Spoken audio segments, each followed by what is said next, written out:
Hello everyone, তোমরা সবাই কেমন আছো? আশা করছি সকলে ভালোই আছে এবং সুস্থই আছো। আমিও ভালো আছি। ঘুম থেকে উঠে মুখ টুক একটু ধুয়ে নিলাম। আর এখন করছি কি, জামা কাপড় গুছাচ্ছি। সকালবেলা অনেকগুলো কাচাকুচি করা হয়েছিল। এখন যে যার ভাঁজ করে যে যার জায়গা মতো রেখে দিতে হবে, নাহলে সময় মতো হাতের কাছে টুক করে পাবো না। এই আর কি একটা সুবিধা, গুছিয়ে রাখলে সময় মতো হাতের কাছে টুক করে পেয়ে যাই। নাহলে কাজের ওখানেই 5-10 মিনিট লেট হয়ে যায় খুঁজতে খুঁজতে। যাই হোক, এগুলো গুছিয়ে নিয়ে এখন দুধ গরম করব, করে তারপর দুধ খাবো। আর আমার ঘরে এত পরিমাণে মশা হয়েছে না, চিন্তার বাহিরে। কি করব বলো?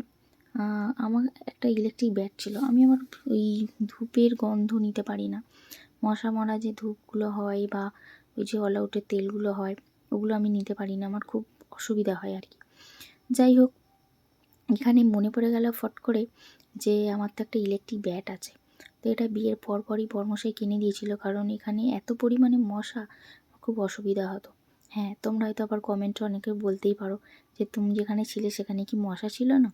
ছিল, কিন্তু এত পরিমাণে না। আর আমি তো এই তো বললাম, ধূপ এইসবের গন্ধ নিতে পারি না। ওগুলো আমার খুব কষ্ট লাগে শরীরে, সেই জন্য এই ব্যাটটা এনে দিয়েছিল আর কি বরমশাই। তো ব্যাটটা খুবই কাজের ব্যাট। এর সঙ্গে আবার টর্চও দেওয়া আছে, চার্জার দেওয়া আছে, খুব ভালো। যাই হোক, ফট করে মাথার মধ্যে এসে গেল, মনে পড়ে গেল যে আমার তো ওই ব্যাটটা আছে। তাই বের করলাম আর চার্জের জন্য দিচ্ছি। চার্জ হলে তো ভালো, মানে মশাগুলো মরে আর কি। এই দেখো, এর সাথে আবার টর্চ দেওয়াও আছে। খুব সুন্দর ব্যাটটা। যাই হোক, 250 টাকা মতো দাম নিয়েছিল তখন। মানে আমার বাবা একটা ওখানে কিনেছিল। তারপর আমি ওকে বলবো